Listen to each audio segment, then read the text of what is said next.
Bersama kita selalu hadirkan yang terbaru bersama. Iya, Suzuki yang paling penting di Indonesia itu adalah Suzuki Ignis, satu Suzuki Baleno gitu ya. Nah, kalian salah, karena si Suzuki Carry ini sebagai sebuah mobil komersial adalah salah satu Suzuki yang paling penting di Indonesia. Dan dia juga punya sejarah yang panjang banget di Indonesia dari tahun 1960-an dulu.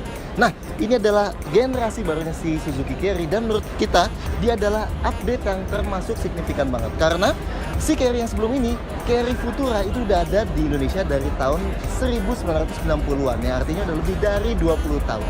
Jadi perubahannya benar-benar drastis banget dibanding Carry sebelumnya.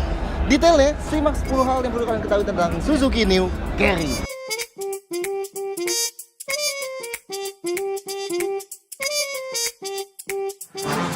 Satu, generasi baru. Nggak kayak Carry yang meluncur tahun 2017 lalu, Carry yang ini nggak cuma facelift. Ini adalah generasi full baru yang dikasih kode DN61T. Generasi pertama yang kodenya ST10 pertama hadir di Indonesia dari tahun 76.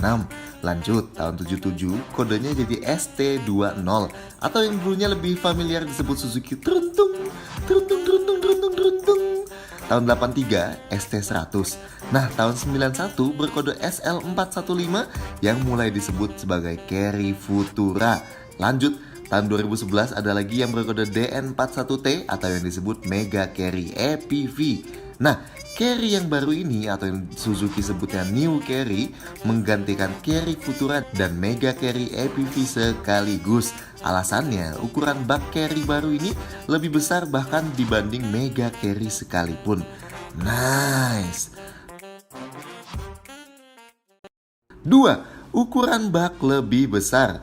Suzuki New Carry punya dua jenis bak. Yang lebih kecil disebut flat deck, yang lebih besar disebut wide deck. Istimewanya, kedua jenis bak ini sama sekali udah gak ada gundukan bannya lagi. Jadi sekarang decknya full rata dari depan sampai belakang. Nice. Dan kerennya, volume total bak yang kecil pun udah lebih gede dibanding ukuran bak Mega Carry yang besar sebelumnya. Wow. Oh, buat bedain flat deck dan wide deck, yang flat deck cuma bisa dibuka dari belakang aja, sedangkan yang wide deck bisa dibuka juga dari kiri kanannya. Dan juga jumlah pengaitnya pun berbeda.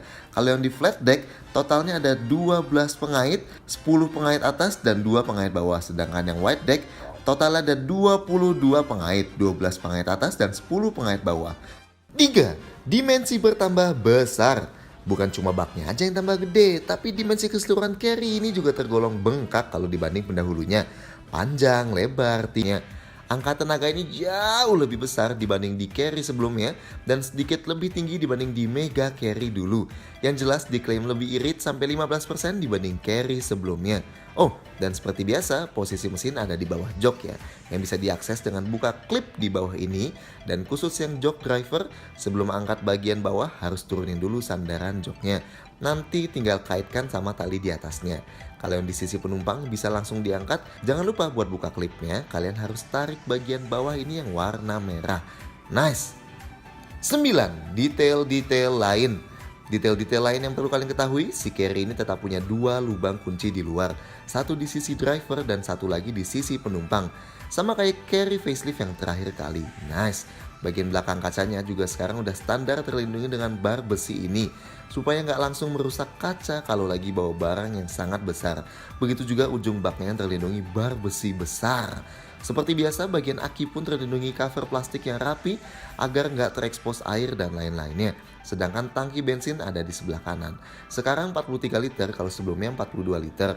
Oh, dan detail-detail yang kalian lihat di dalam ini kayak cover penutup storage ini, terus power outlet ini, karpet karet ini, itu aksesoris resmi buat Suzuki Carry ya. Dan ada tempat switch kosong buat yang nantinya kalian mau pasangin aksesoris sendiri terserah apa. Seperti dulu juga, suspensi depan pakai McPherson strut dan belakangnya lift spring jenis lift rigid axle. Sasis yang dipakai pun diklaim lebih kuat dibanding sebelumnya karena lebih tebal dan lebih kokoh. Bahkan kerennya, ini pintunya pas kita tutup bunyinya kayak kaleng kebanting gitu. Lebih bep berkat aplikasi karet yang lebih proper. Nice. 10. Bisa jadi apa? Meski punya ukuran yang cenderung kompak, Suzuki coba ngasih lihat para konsumennya si Carry baru ini bisa jadi apa sih? Yang pertama adalah jadi angkot, dan kelihatan banget dibanding Carry sebelumnya. Carry baru ini bisa punya ruang kabin yang jauh lebih besar dengan pilihan karoseri yang tepat, dan tentunya bakal kelihatan lebih segar dan baru dibanding 99% angkot yang beredar di Indonesia sekarang. Terus ada juga ambulans yang kelihatan juga dengan bodi kompaknya bisa menopang karoseri yang cukup besar gini. Ada mobil box juga, dan ya seperti biasa, mobil komersial gini tentunya bisa jadi sesuai apa yang kalian butuhkan deh. So gimana menurut kalian soal Suzuki New Carry ini? Silahkan sampaikan komentar kalian di bawah, klik like dan jangan lupa subscribe channel YouTube Kamu Indonesia supaya nggak ketinggalan sama video-video kayak gini lainnya. See you next time.